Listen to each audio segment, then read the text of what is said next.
I was on a mission to get justice for Shanann, Nico, Bella, and Celeste. They deserved to have their story told. I think about, like, did I cause this? What in the world is going on? Hey, are you Chris? Chris, yes. A lot of it wasn't adding up.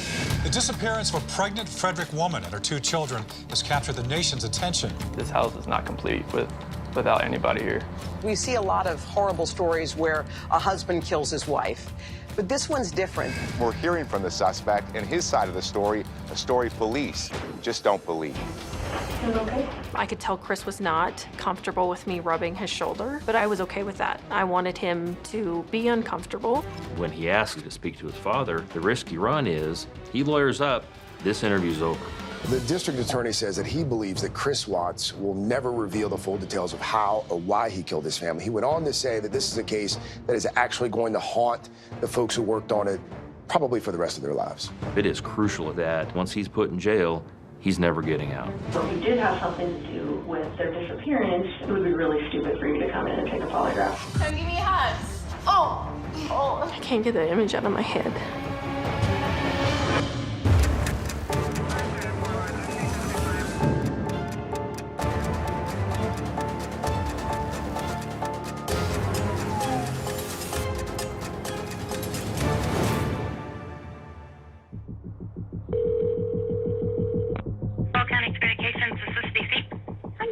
My name's Nicole, and I'm calling because I'm concerned about a friend of mine. She's 15 weeks pregnant, and she wasn't feeling well over the weekend, and I have called and texted. I've come to her house. She's not answering the door. She's not responding to text messages, phone calls. I've had other friends reach out to her. None of us can get her to respond to us, and her car is here.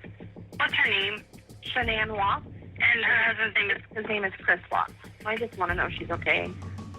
This was one of the worst, if not the worst, cases I've ever had in 19 years of police work. This one does not make sense to me. It was just too strange, too baffling for it not to leave a lasting impact in your head about how does this happen?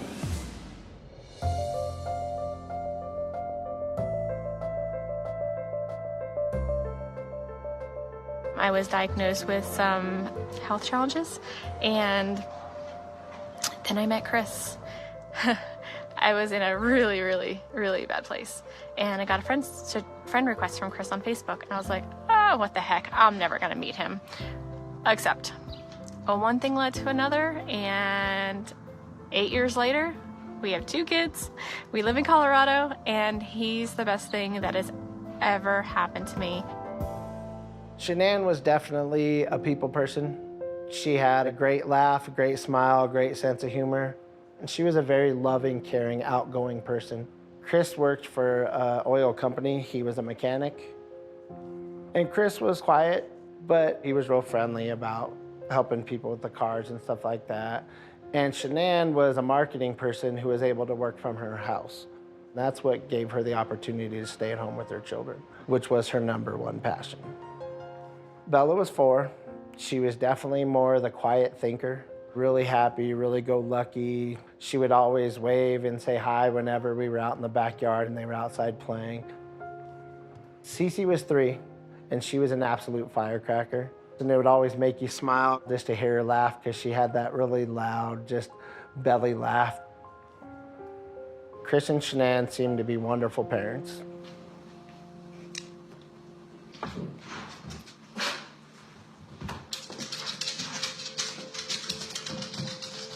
We did it again. Really? Really? That's awesome. Shanann was 15 weeks pregnant with a little boy that she was going to name Nico. Guess when you want to, it happens. They had the 2.5 kids. They had a nice, beautiful house. They both had great careers that, from what it seemed, that they definitely loved. And they just seemed to be that all-American great family.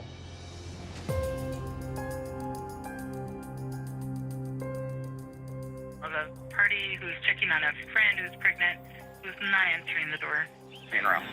There was a sense of urgency on the part of Nicole Atkinson because of who Shanann was. Shanann lived her entire life through social media, through her phone. It was very unlike Shanann not to answer the phone, not to at least send a text.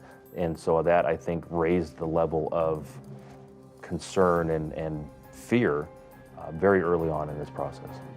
How you guys doing? Hi. Here, Nicole? Yes. Officer Coonrod from the Frederick Police Department responded to this call for service. He makes contact with Nicole and her son. I've called, I've texted. Her car's in the garage, her shoes she wears every single day right in the front door. Even before Nicole called Frederick Police, she had reached out to Shanann's husband. His response to her was, oh, she was going on a play date today with the girls, she must be there. She told him that she was going to call the police, and Watts' response was, well, hold on a minute, I'm on my way back, I'll be there in 45 minutes. They have the thing flipped up here. Oh, what about the garage door? I don't Is know. there... I'm just gonna check the back, see if I can see anything.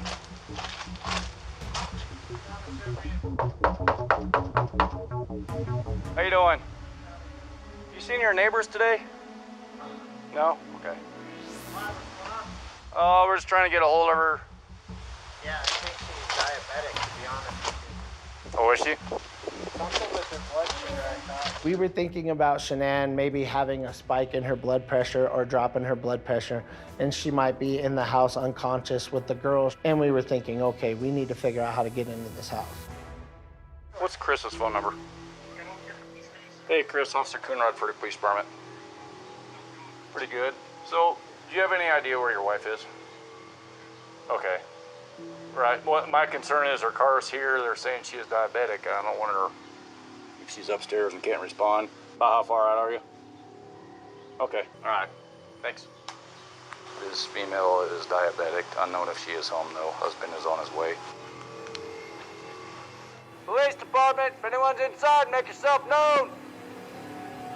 Yeah, I mean, I don't see anything out of place. I'm not hearing kids. I'm not hearing anything.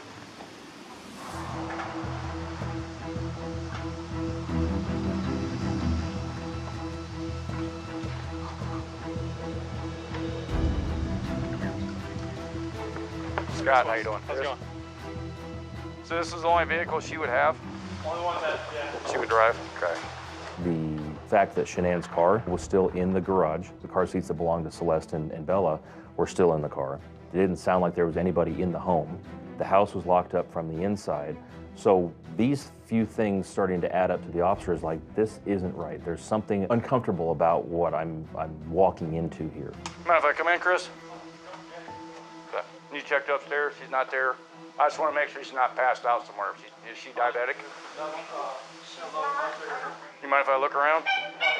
Okay, thanks. From the beginning, Chris Watts was very compliant and very cooperative. That allowed us to search the Watts residence. All the girls' blankies are gone. Their blankets they sleep with, they don't leave anywhere without them. Good. Is there any of her clothes, anything like that missing? Yeah. It didn't look like she went through and packed up a bag or anything. This, all that belongs. She tell you anything about leaving, moving out? Not moving out. I mean, the last time I talked to her was this morning. She said she's going to take the kids to a friend's house, and she asked where she was going to be. And then I've texted her today and never heard anything. But car's here. Cars are here. Unless somebody came and picked her up. But the people that I know, nobody's heard from her, nobody's seen her. In all missing person investigations, we usually want to start from the inside out. The people that are closest to the person that's missing, the person that last saw that person that's missing, Chris Watts, by his own words, was the last person that saw Shanann Watts. This is her purse? That's her purse. It's her medication. She takes these, her medication's still in here. What about the local hospital? Along with the purse and Shanann's own medications, Celeste had a very significant allergy, causing Shanann to have to take with her an EpiPen everywhere she went. That EpiPen's on the countertop. Her phone's here. Does she work?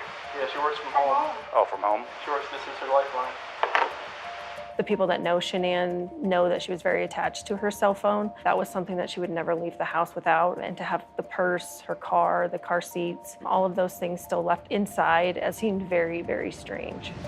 You guys have any kind of issues, marital issues, or? We're going through separation. You are? Did you guys file it yet or anything, or just talking about it? No, we're gonna, I were going to sell the house through a separation. How's that going? It's going Civil for the most civil. part, or? At that time, of course, we're thinking, is she just emotionally upset because they're having marital issues and she's taken off? Is she so distraught that maybe she's done something to herself, to her girls, or did someone hurt her and the girls?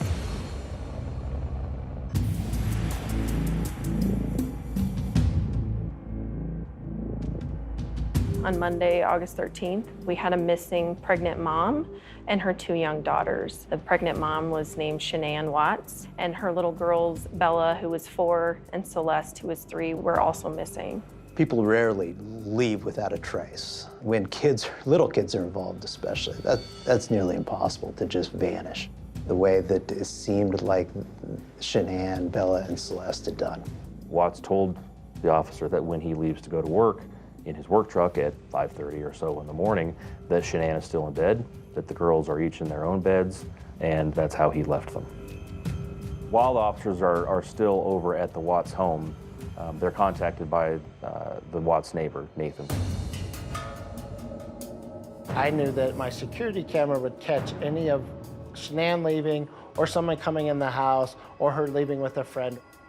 Nate came forward and showed the police that surveillance video, and Chris was there too, and all this was captured on the body camera.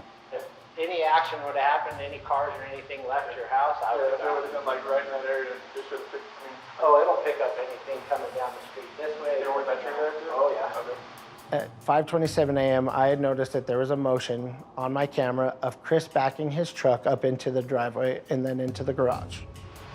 We usually park out there on the side and get everything back in. Be easier to lug everything out there, all the tools that I had to bring in. What the video shows is Chris making several trips from the garage out to the driver's side of the vehicle, which is on the other side of the car from the angle that the camera is placed. So you can't see what, if anything, he's putting in the car per se.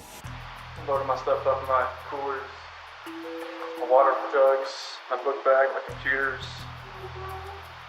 some of the tools that I had in the toolbox. I knew I was going to have to do some pumping into rubbers today. That's why I was out so far. I was definitely hoping to catch Shanann leaving with Bella and Celeste. I was hoping we might catch somebody coming and picking them up to take them on a play date like Chris had said, but we had picked up no other motion or anything like that coming from their house. The camera on the front of Nathan's house shows that truck leaving at 5:45, and the part of a thorough investigation at a very early stage is creating a timeline. What time did the husband leave? Where was the wife? Where were the children at these particular times? And they're really starting to fill in those gaps. Chris, I had noticed that he wasn't watching the tape. He was looking down at his phone a lot, he was looking away a lot, and every time he did say something, he was trying to prove a point. No cars came through because I guarantee with the headlights, it picked up the headlights automatically. And my villain said that at 5:27, my garage door was left open. I definitely was watching Chris's body language, and at that point in time, he definitely could have been freaking out because his wife was gone and his children were gone. I just personally thought the way he was acting was a little strange. As a father, like, my eyes would have never left that screen. No. The officer, even at this point in time, with the things that he is seeing, it has to keep an open mind. You can't start having tunnel vision on one person right away to the exclusion of everything else. But there is a sense that we need to start looking at this from a criminal investigation standpoint, not just a welfare check anymore.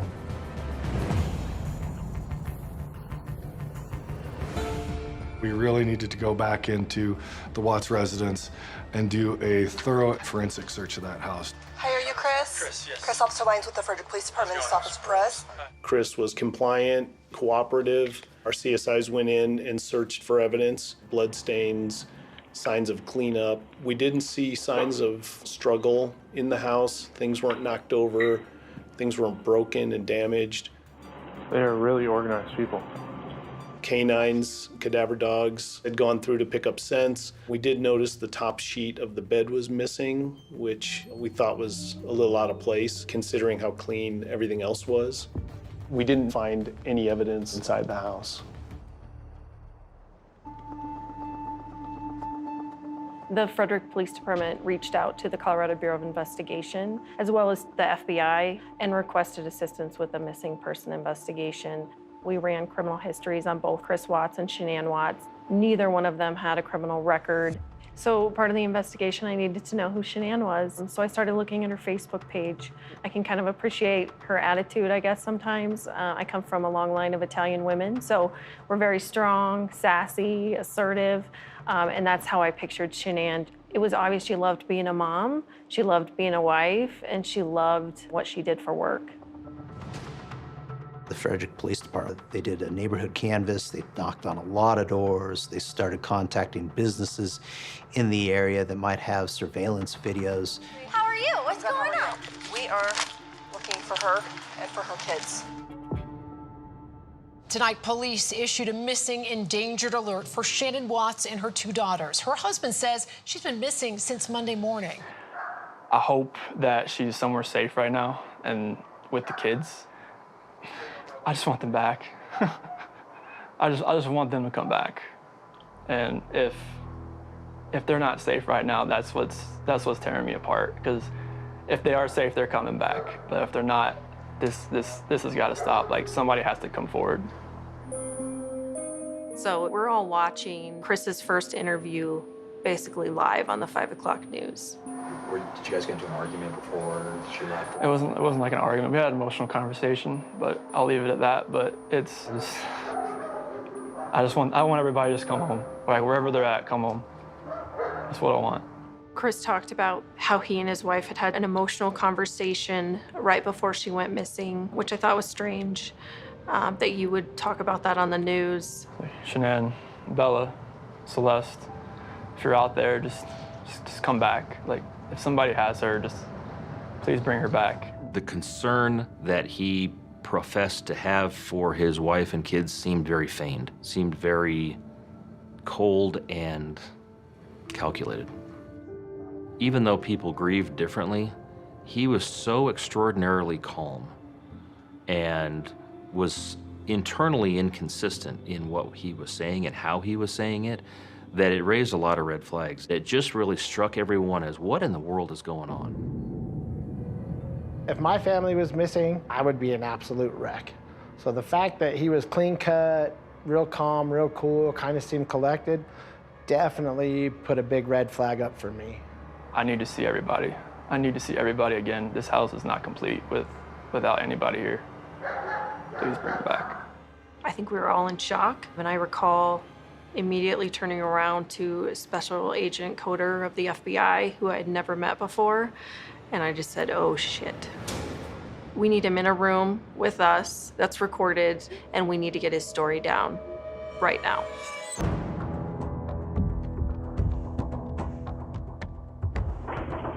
Alright, let's do this. I'm gonna sit next to you so we're looking at it together. We had already predetermined that Special Agent Coder with the FBI would conduct the initial interview of Chris Watts at the police department, and then he would request that I conduct a polygraph with Chris later on. Chris was not a suspect. It's very important to not alienate Chris. And at this point, he knows the most about everything, and we really wanted him to help us find his family. What do you think happened? At first, I really thought maybe she was just at somebody's house, just decompressing. Going off steam? Yeah. But after today, like with the onslaught of, all the police cars, all the news, all the canine units, it's making me lean the other direction about someone took her. Okay. And it's freaking me out. I was able to watch a live feed video of the interview as it was happening, and it was extremely important to get a baseline story from Chris. This husband whose wife and children are missing, he's the last one to have seen them. He can give us the information that we need to help find them. Special Agent Coder had Chris actually write out a written statement, and so they spent I mean, several hours going over Chris's statement in great detail. So 1:40 a.m., doorbell, detects the visitor. It showed Nicole dropping her off. Okay. 2 a.m., Shanann gets in bed with me. 4 a.m., that's when my alarm goes off for work. Start having a conversation with her about having the house up for sale and talking about it. Like actually proceeding with the separation. Okay. And it gets pretty emotional because we have 2 beautiful kids and we have one on the way. At that point, we had Shanann's phone. And some of the things that we were learning from going through Shanann's phone is that she had been talking to a lot of her girlfriends about Chris becoming very distant. They had even talked about counseling, and Chris was resistant. It was very emotional. We were both crying. And at the end, we just said, she said she was going to take the kids to her friend's house for the day. And she would be back. Okay. And I was like, okay. Looking back on that conversation, can you connect the dots between both of you being upset and crying, and here we are, and now she and the kids are gone? I think about, did I cause this? Did I make her feel like she needed to leave? Maybe she sat there and thought about it, do I really need to stay here right now? If he doesn't love me, maybe I should just go. It seemed like Chris was definitely taking a small portion of responsibility for her disappearance. But I felt like Chris was not being honest and was not telling the complete story. At that point, Special Agent Coder really needed to kind of turn up the heat. The day she goes missing is the day that you guys have marital discord. So you can understand what I'm thinking about you. Yeah. Makes me sick to my stomach, honestly. This is something that I would never do. Are you telling me the truth? I am telling you the absolute truth. Why should I believe you? Because I'm a very trustworthy person. Special Agent Coder has a very soft, soothing almost type of voice when he was talking to Chris. But at the same time, he was asking very tough questions. Do you know where your wife is? I don't know where my wife is. Are you telling me the truth? I'm telling you the absolute truth. Okay. We really hadn't seen any emotion from him up to that point, and we wanted to see if maybe faced with the pictures of the people that he said he loved and that are missing, to see if that would elicit any more information or any emotion from Chris. Celeste loved those shoes, even though they were winter shoes, but she loved those shoes. She always loved those shoes. Bella, she loved that dress. She loved those flip-flops. She was a girly girl. If he is hoping and believing that they're still alive, so why would you start talking about them in past tense? That's obviously a red flag. So I need to ask you about your marriage and infidelity. Okay. Okay, tell me about it. I have never cheated on my wife. Okay. And I fully suspect she has never done that to me. Oh, okay. I fully expect if we ever thought about straying another way, that we would tell each other before it happened. I think that sounds ridiculous. I gotta ask, what's her name? I don't have another one. You sure? I'm sure. Okay. I definitely needed to know what was the reason for the separation. What was the reason behind wanting to possibly end his marriage? If you weren't having an affair, Chris, what is it? Why are you falling out of love? I couldn't be myself around Shanann anymore. Does that make sense at all? The timing doesn't make sense to me. People just fall out of love. And that's where I was. I gotta tell you, that sounds like a load of horseshit to me. I know. There's what Chris is saying, and there's what Chris is not saying. Chris was not imploring us to go find his family. He was not giving us additional tips to follow up on. He did not honestly seem interested in the investigation. So Special Agent Coder needed Chris to try and explain his actions. I can tell that there's just something you're not telling me. Why you're not telling me, but there's something that's making you a little bit uncomfortable tonight. Our initial thought was to do a polygraph that evening, just so we could either determine if he had something to do with her disappearance or we could rule him out. But his interview with Special Agent Coder was over close to 3 hours. It was past 10 o'clock. He's tired. It's not an ideal situation to try and start a polygraph that can be very extensive. And we really wanted to start fresh with him. So at that point, we asked Chris if he would come back the next day for a polygraph. So can we say that tomorrow at 11 o'clock? Yeah. We can do a polygraph? Sure. Here. When Chris left that evening, investigators spent the entire evening combing through his computer records, cell phone records, and what we learned from that analysis really changed the entire course of the investigation. The disappearance of a pregnant Frederick woman and her 2 children has captured the nation's attention. Shanann Watts and her 2 young daughters haven't been seen in the last 2 days. Police say Watts, who is 15 weeks pregnant, and her 2 daughters, Celeste, age 3, and Bella, age 4, haven't been seen since Monday morning, gone without a trace from the family's home in Frederick. This is something that happens in the movies. My next door neighbors are actually missing. That's a hard pill to swallow. You start thinking about things like they don't have their medicine, she doesn't have her wallet, how is she staying somewhere? She doesn't have keys, she doesn't have any money. But of course you hold on to that hope, but deep down it was like, something is wrong. From the beginning of this case, it was important to have as many resources on the ground as possible. We sent out a missing and endangered media alert, and we also worked with Frederick Police Department to organize a roadside canvass. Did you by chance hear about the woman children that went missing on Monday over here? Yeah, it's all over Facebook. This is a very visible effort on the part of Frederick Police to make sure the word is out about Shanann. There are no signs that this investigation is slowing down in any way. It is a very, very active investigation at that point. Crime scene analysts are still combing through Chris's residence. We're still following up on leads. Witnesses are being interviewed. Tips are coming in. Obviously, we were hoping so much that Shanann would just show up with the girls.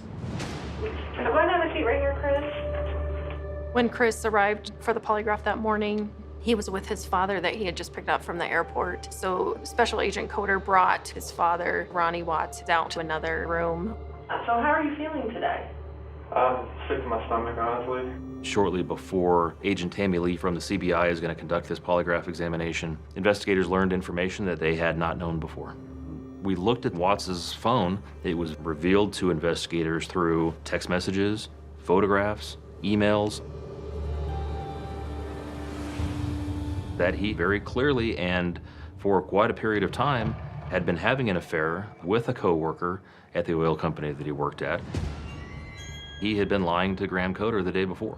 If you're going to be deceitful with law enforcement about that, what else have you been deceitful about?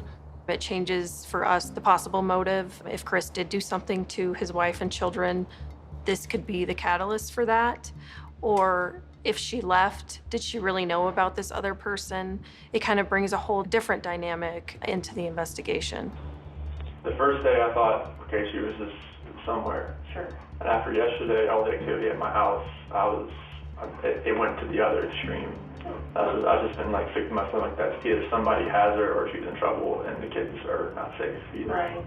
With this new information she's got about the affair, she has to be careful because there is a fine line to walk there between employing investigative techniques to get the information that you need while not going so far as to completely cause a suspect to shut down. There's actually only 2 ways you can fail a polygraph, okay? First way would be if you fail to follow my instructions. The second way would be if you choose to lie to me. Obviously, my wheels are turning in my head, but at the same time, I didn't want to give him any indication that I knew about the affair.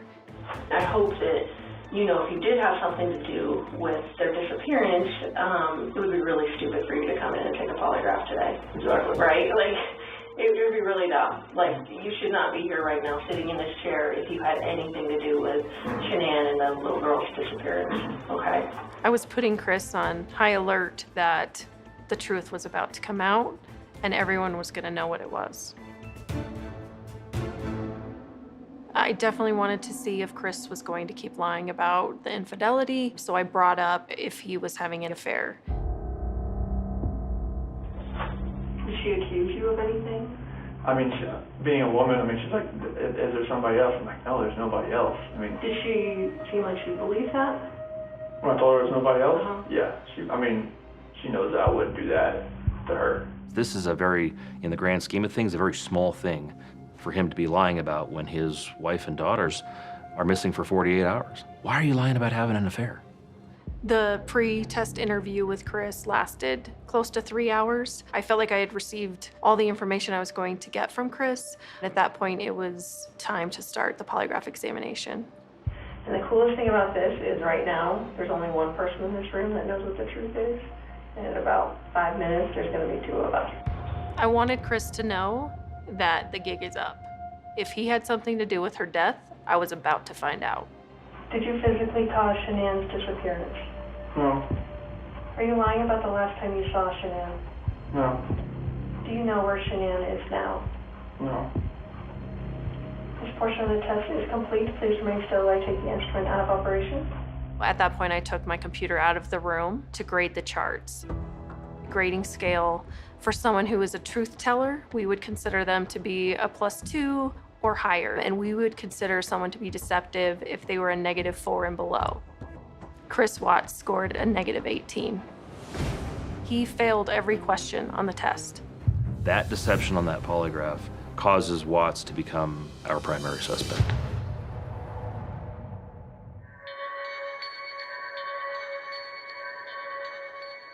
On August 15th, we've got Chris being interviewed by our investigators at the CBI, and simultaneously a team of investigators had been taking photographs of the area from where at that time Chris Watts worked, an oil field known as Survey 319, and they found a white sheet. Knowing that the bed was stripped, first thing we wanted to do was find out if the pattern on those sheets matched. They also found an area of disturbed dirt. We started thinking shallow grave. We've got red flags going up all over the place now.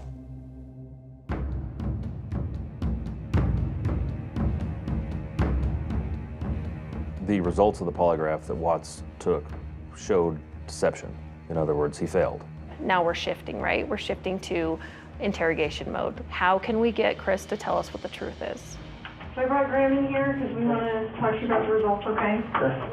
When I walked back in the room with Special Agent Coder, my attitude had completely changed on purpose. I was no longer Chris's friend. I was no longer this joyful investigator that's just here to administer this polygraph. Now I'm here for the truth. You did not pass the polygraph test. Okay. Okay. I did not lie on this polygraph. I am. It's not even an option right now because you did not pass the polygraph, so I know you were being deceptive. So that's not even an issue right now. The issue right now is what happened to Shanann, Bella, and Celeste. Like, I want them back home, like. But you know they're not coming back home. I was shutting down his continued plea for his wife and kids to come home, because at that point we knew that was not going to happen. And I felt like he had done something horrible to his wife and the kids. This is where the rubber meets the road, Chris.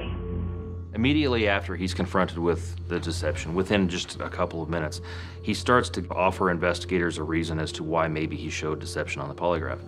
And he chooses the most innocuous thing that he could possibly admit to. I cheated on her. I'm not proud of it, so I don't want to get her involved in this. I don't want to ruin her life. We knew all about Nikki. So we didn't need to ask you about her in the polygraph. We just didn't need to, because we knew, okay? Special Agent Coder kind of adds that in at the end, you know? We knew way more than we're letting on. It was just kind of the gateway to finding out what the bigger lie was, because we knew it wasn't just about the affair.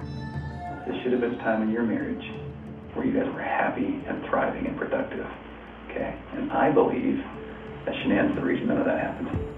You know, it's common in these types of cases that there's some victim blaming, so that it's easier for the suspect to say, yeah, it wasn't all just me. Like, I did it because they pushed me to it, or I was forced to do it.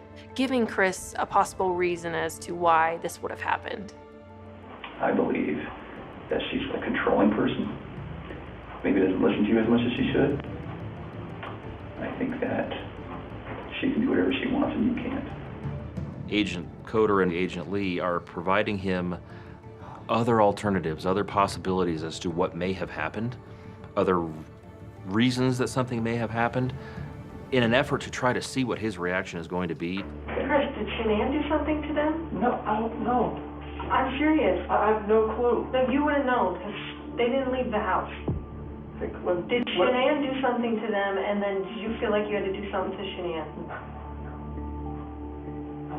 They were at the house when I left. They were there. Vilifying Shanann, it's a technique that we can use to eventually get the actual truth. We just needed to find Shanann and the girls. Maybe Shanann did it, and you felt compelled to fix this so Shanann didn't look bad. I feel like you cleaned up for her. But I don't know, you're not telling me that, so it makes me think the worst. Like, did you I did not do anything. all three of them? I Like, did not do anything to these kids. He was definitely more deflated. He was kind of hanging his head down. He kind of seemed exhausted from it all, honestly. Can I talk to my dad or something? I just can't talk to my dad. Like, he flew across the country. Watts makes a request of the investigators to speak to his father. They have to make a decision on the spot. They don't have an opportunity to make a phone call to their supervisor. They don't have an opportunity to call somebody from the DA's office and say, hey, what do you think I need to do? There were so many things in play at that moment that it was such a risky move, and we had to really make a split-second decision on whether we could allow Ronnie Watts into the interrogation room or not. Hey, Craig, how about this? If we brought your dad in here, would you please tell him what happened? Can I go out there and talk to him? Well, I don't know that you want to do it out there because there's a lot of people going through the halls. Should we bring him in here? we'll step out. Okay? Do you need a few minutes with him? Okay. You have him on the ropes. You can see it. The risk you run is that a father, Ronnie Watts, walks into the room, turns into the protective father for his son, and tells him, you need a lawyer. Special Agent Coder and I agreed to allow Chris's father to come into the room. Hey, Chris, we're going to let you have however much time you need, okay? Sure. You know, Chris was not in custody. Chris had every right to walk out of that room at any moment. So we were trying to appease Chris, if you will. We wanted him to know, you know, your father wants to know what the truth is. He flew across the country to support you, and he's not going to stop supporting you just because you tell him what happened. We had absolutely no idea which way this is going to go. Is he going to come in and protect his son and shut us down, or is he going to encourage him to tell the truth? As soon as Ronnie entered the room, Special Agent Coder and I had pretty much ran to the observation room in order to watch the interview. It was definitely a make or break moment. They were speaking very quietly, so everyone in the command post was silent. Tell us how long anything, or it's polygraph failed it. There's too much emotions. So I mean, they're not gonna let me go. Is there any reason why they shouldn't? They know I had an affair. Anything else you want to tell me? What's going on? I don't want to protect her. What? I don't want to protect her. She hurt him? Yeah. I freaked out and I hurt her. You hurt her?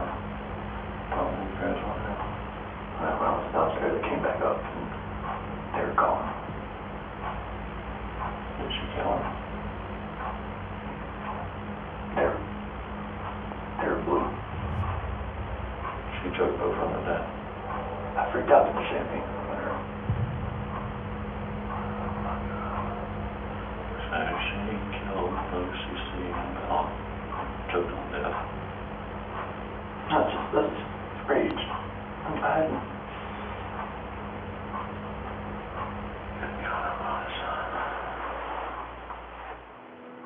It was pretty much gut-wrenching to hear Chris talk about the fact that he murdered his wife to his own father. It was the theme of Shanann doing something to the girls that I had just given him prior to leaving the room, but to actually hear that come out of his mouth was shocking.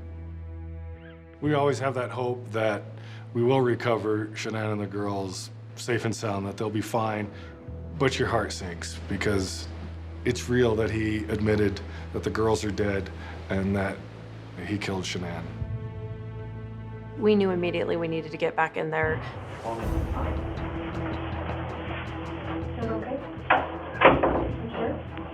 I could tell Chris was not comfortable with me rubbing his shoulder, but that I was okay with that. I wanted him to be uncomfortable, and I wanted him to look at me and to focus back on our questions.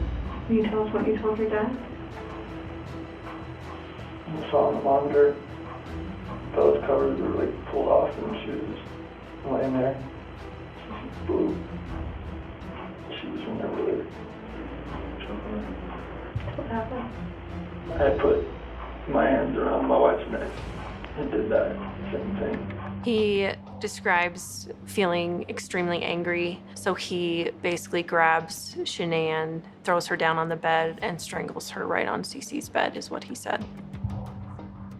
This was him seizing upon an opportunity to shift the blame away from himself as much as he could and towards somebody that no longer could defend herself. It is crucial at this point in time that we find out where they are so that we can really start working on the homicide investigation portion of this to make sure that once he's handcuffed and once he's put in jail, he's never getting out. Where are they now? To find your babies. Did the hard part. All you have left is to tell us where they're at. They're gone. There's no bringing them back. Internally, there is outrage. I didn't want to show that to him because I really wanted Chris to keep talking.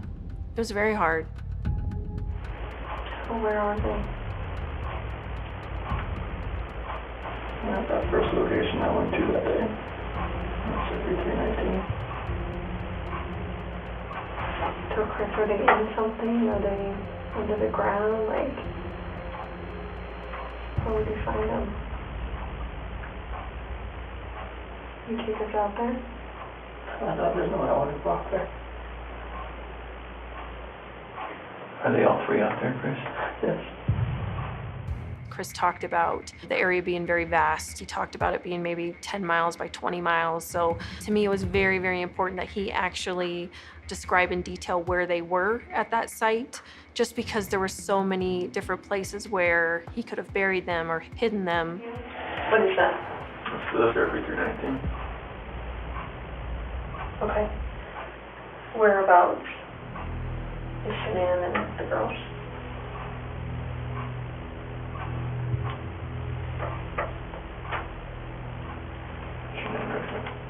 Okay, can you mark it for me?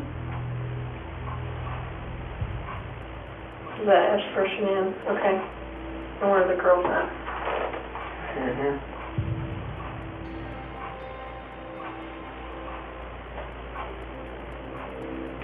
Are they in the tanks?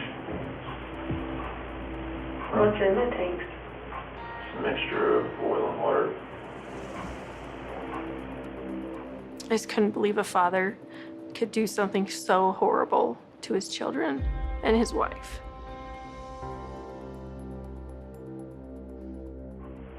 There was a sheet found down here? Mm-hmm. Where's that from? That was what Shanann was wrapped in. I was completely disgusted. I felt sick. But at the same time, I was like, we need to go get them. We need to go get them right now. I knew everyone's lives were going to be changed from that moment on. I would hate for Shanann to get a bad rap if she didn't have anything to do with it. You know, it's not fair. It's not fair. Shanann's pregnant, she's exhausted. I don't believe she's gonna wake up, you know, after 2-3 hours of being home from a trip, then to go murder her 2 daughters. To me, that made no sense at all. So, you want to tell us the truth? That is the truth. So you're good with the public knowing that Shanann killed her daughters? I did not hurt these girls. Are you okay with the public knowing that Shanann? Yes, because I did not hurt these girls. I did not believe at all that Shanann had done anything to her family to hurt them. I believed that Chris murdered his entire family. My daddy is a hero. He helps me grow up strong. He helped me snuggle too. He reads me books. He ties my shoes. If you're a hero, blue and blue, my daddy, I love you.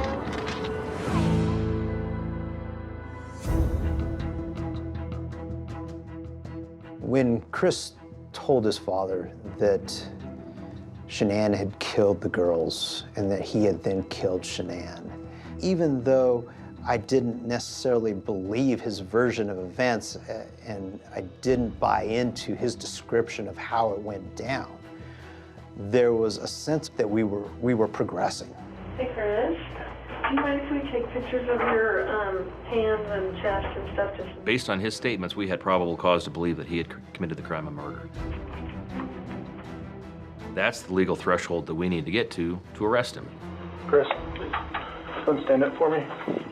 I'm gonna have you face that wall over there. At the conclusion of the interrogation, officers came in, placed Chris Watts in handcuffs, took him out to a patrol car, and he was transported to the Weld County Jail. We're not going to wait till the next day. Our goal was to get that family back together as soon as possible. About 11 o'clock at night, we started to excavate the dirt. We wanted to get Shanann out of the ground if that's in fact where she was.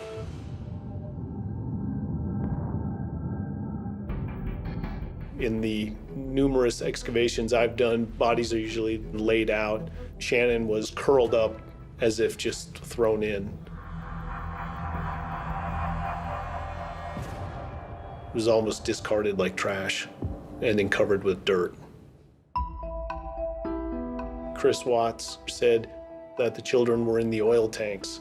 The problem is getting them out of those tankers was a very complicated process that we knew. It was now 1:30 at night. We weren't going to be able to do that evening.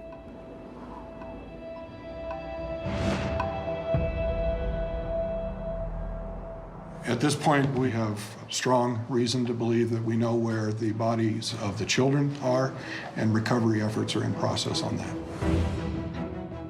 When we were at the oil site on the morning of the 16th, I think everybody there kind of arrived with this sense of dread because you know what the mission is. You know that you're recovering the bodies of 2 small children. This is going to be a huge undertaking to drain these tanks. We questioned whether small children would fit through that opening. We also couldn't see them, you know, when we opened the hatch from the top. So there was a point where we thought he could still be lying. One of my CSIs went up and opened the inlet, and we found a tuft of hair along the inside of one of the oil tank inlets, and then we knew. What a horrible, horrible thought that is. Looking at those oil tanks and seeing the size of the hatch at the top, and then to have to pull them out of that oil, I wouldn't wish that upon my worst enemy.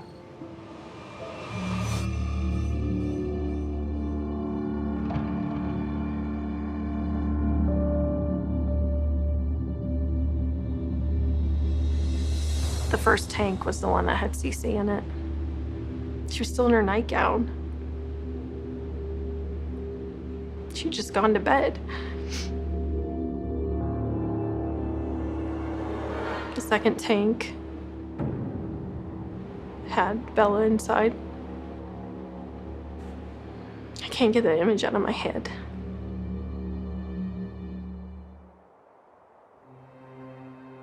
I don't see how somebody who loves their family could even possibly do something like that.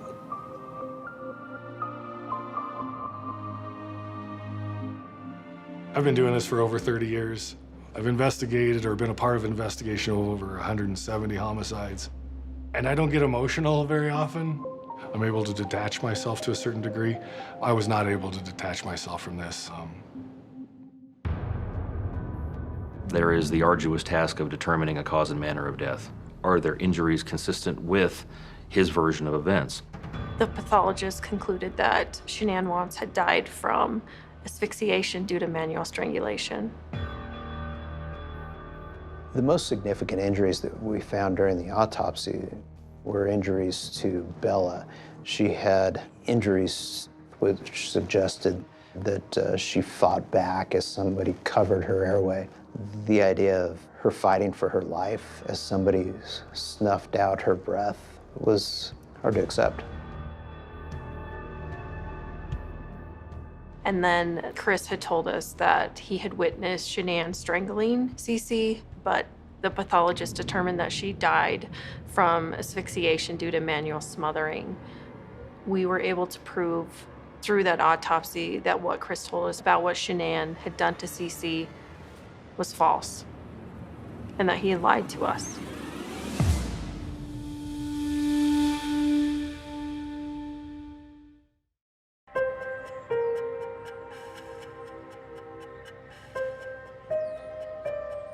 We left the autopsies feeling that Chris Watts was solely responsible for the deaths of his entire family. Under Colorado law, an unborn child can't be the victim of a homicide, but there has to be a recognition that he killed his unborn son. His unborn son is named Nico. They had named him that. So we charged him with the only charge available to us under Colorado law to give us that recognition that Nico was also a victim of his father's acts. The charge that I had available to us is called wrongful termination of a pregnancy. We knew that there was another woman who was romantically involved with Chris Watts. As soon as we got her name, she called in to the tip line and said, "Hey, I'm the other woman," essentially. And after investigating, we were confident that she had no role to play in this tragic event. Mr. Watts, why did you kill your wife and 2 children? Today, prosecutors filed a motion requesting fingerprints, cheek swabs, and hand pictures from Chris Watts. They believe Watts is responsible for all 3 deaths. It was just utter disgust and shock. He did that, and he was standing in my house hours afterward. Hopefully something comes up, dude. I think that was one of the toughest things to swallow. No. Is knowing that he shook my hand hours after he did this to his family.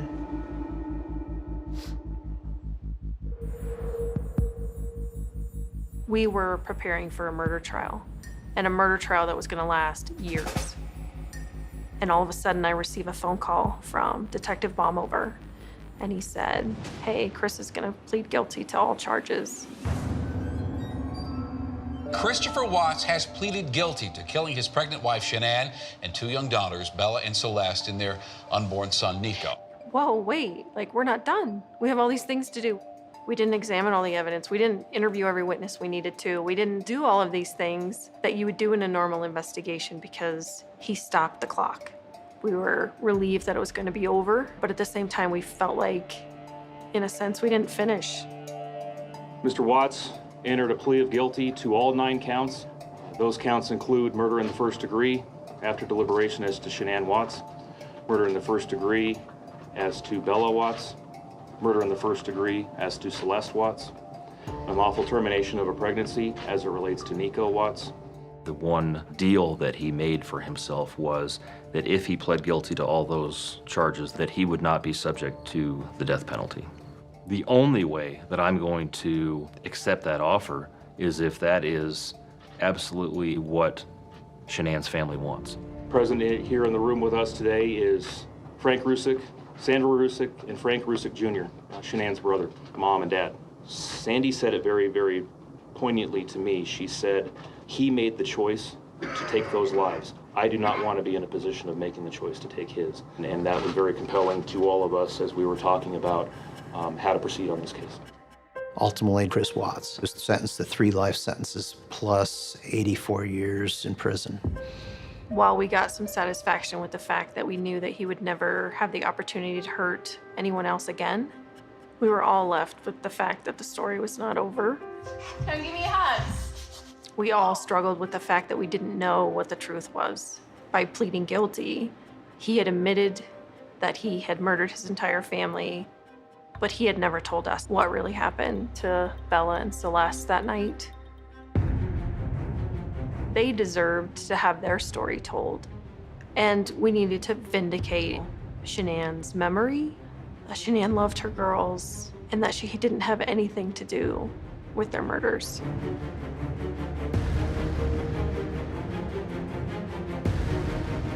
Tonight, Watts sits in a Wisconsin prison serving his 3 life sentences without any possibility of parole. The district attorney told us is that they considered making a part of the plea agreement that Christopher Watts would have to confess more about what happened that night. So myself, Special Agent Coder, and Detective Baumover, we flew to Wisconsin, where Chris was being held, and have one last conversation with him.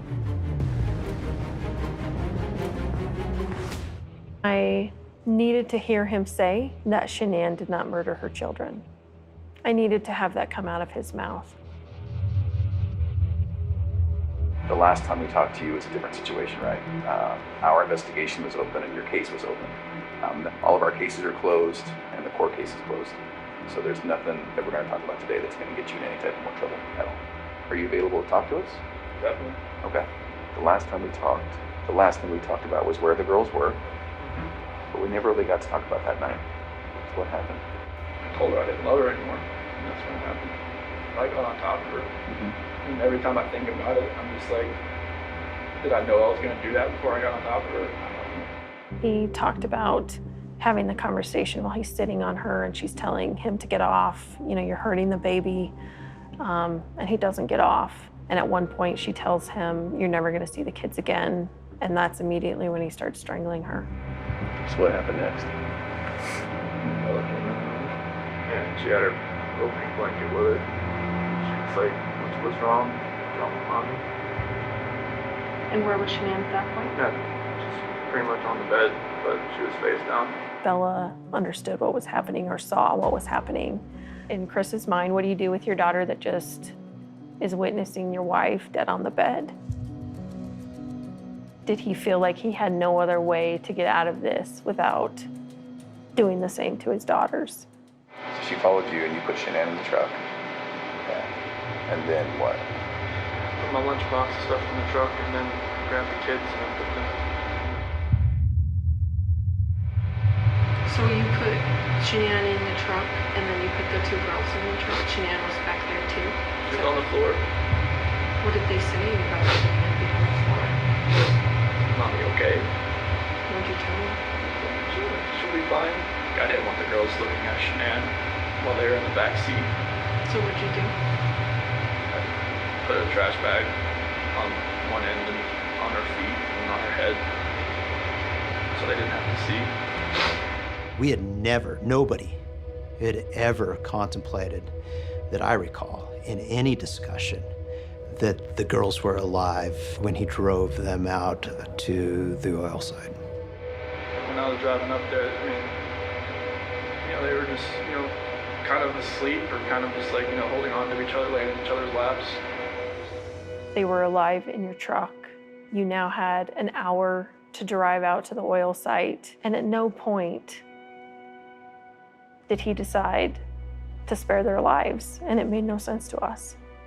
I took Shanann out, and then... What were the girls doing when we were doing that? Just sitting in the back of the truck. CC was hers. He used his hands to cover her mouth and her nose and smothered her to death. As soon as he knew that Cece was dead, he took her out of the truck. All the while, Bella is sitting in the truck, watching her dad walk up to the oil tank and drop her sister inside.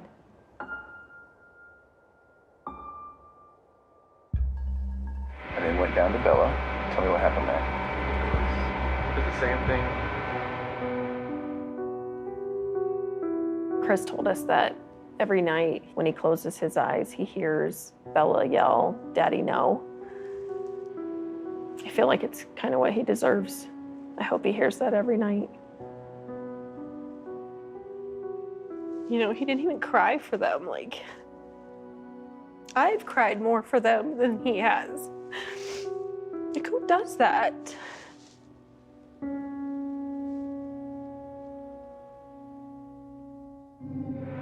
Is it possible that in your mind you didn't want them to suffer throughout their life? Was this like a mercy thing? I mean, you can say that like after the fact, but it was just like, I don't. You didn't feel like that, I just didn't. It felt like it was just like an anger with Shanann, with everything that I was just taking it out on everybody that was in front of me that morning. Interview that he gave is worse than any of us could have possibly imagined. At the end of a case, usually you get a feeling of, okay, I've got a sense of the why. The why never materialized here. I was on a mission. I was on a mission to get justice for Shanann, Nico, Bella, and Celeste. And when I felt like I did my job, that Friday when I got home, I kissed my kids, I walked upstairs, and I collapsed on the floor, and I just started crying. You know, a lot of people ask me, do you believe him? Do you believe that final version was the truth?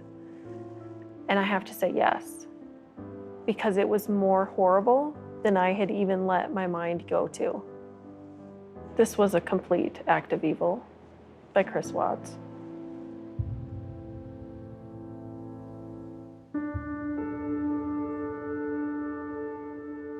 Shanann wanted to make a difference in life, and she thrived every day to make that happen.